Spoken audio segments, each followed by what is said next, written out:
Hello my dear students and my dear friends and जितने भी society members हैं। आज जो भी हम बात करेंगे उस पर हर किसी को सोचने की ज़रूरत है। आज का टॉपिक होगा राबिया केस। आपको पता है कि 26 अगस्त को एक लड़की का मर्डर हुआ। उस लड़की का नाम था Rabia. She was working in civil defence. वो दिल्ली में रहती थी, दिल्ली में काम करती थी। उसकी बॉडी सूरजगढ़ हरियाणा में मिली और वो यूपी से बिलोंग करती थी। उनका मर्डर हुआ है और पोस्टमार्टम की रिपोर्ट पुलिस ने घर वालों को दे दी और घर वालों को बता दिया तुम्हारी लड़की का मर्डर हुआ है। और वो बॉडी डॉक्टर के यहाँ से अपने घर ले गए। उसको मुस्लिम रीति रिवाज के अनुसार दफना दिया गया। एफआईआर लॉन्च हुई थी। जिसने मर्डर किया था उसने भी सरेंडर कर दिया। लेकिन बात यहाँ उठती है कि जब पोस्टमार्टम रिपोर्ट उसकी आई थी उसमें डॉक्टर्स ने जो लिखा था वो था कि कम से कम 50 बार चाकू मारे गए हैं उसको।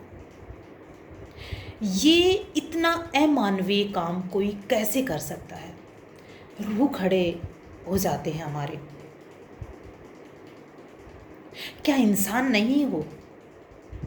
दूसरी बात, उसकी निष्पक्ष जांच क्यों नहीं कराई गई कि वो मर्डर क्यों हुआ, उसके पीछे क्या ऑब्जेक्ट था?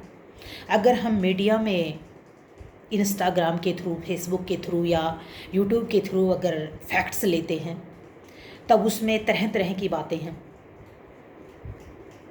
तो बेसिक बात यहाँ आती है कि कितनी बार कितनी लड़कियों को ऐसे किसी की भेंट चढ़ना होगा। और ये एक पशुता है। इतनी क्रूरता से कोई आदमी किसी को कैसे मार सकता है? कहाँ बेसिक चीज़ें पूरी नहीं की गई हैं कि इंसान इतना क्रूर हो जाता है। निर्भया कांड हुआ जिसकी वजह से इतने सारे बदलाव हुए। नए कानून आए, 2013 का नया अमेंडमेंट आया, क्रिमिनल अमेंडमेंट। लेकिन क्या एक पनिशमेंट का प्रोविजन बना देना काफ़ी होगा? इस बात पर हमें सच में विचार करना होगा।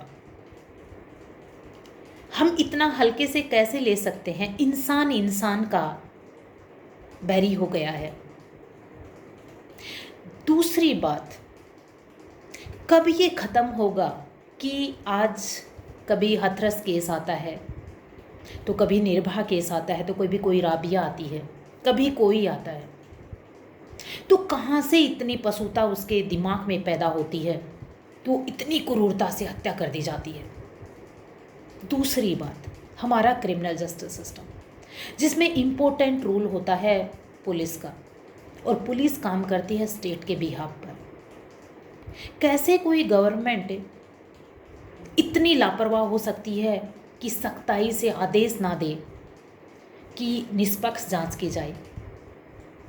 अगर स्पीडी ट्रायल से निष्पक्ष जांच हो और जल्दी से पनिशमेंट मिले, अगर हम ये बात करें कि पनिशमेंट दिया जाए, नहीं, वो एक अलग चैप्टर है।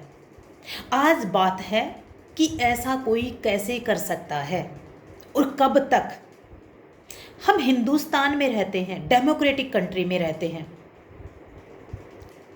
इतना अन्याय कैसे हो सकता है किसी के साथ? ये शुरुआत हमें अपने परिवार से करनी होगी। हमें कहीं ना कहीं उन्हें एजुकेट करना होगा। एजुकेशन आएगी, अवेयरनेस आएगा और वैल्यू होंगी। हमें अपने घर के लड़कों को सिखाना होगा कि वैल्यू करो डिग्निटी की। हमें अपने परिवार को सिखाना होगा, आसपास के लोगों को सिखाना होगा, खुद को सीखना होगा, तब ये समाज सुधरेगा। प्लीज़ जरूर सोचिए इस बात पर। ये हल्की लेने वाली बात है नहीं। बाय, जय हिंद, जय भारत।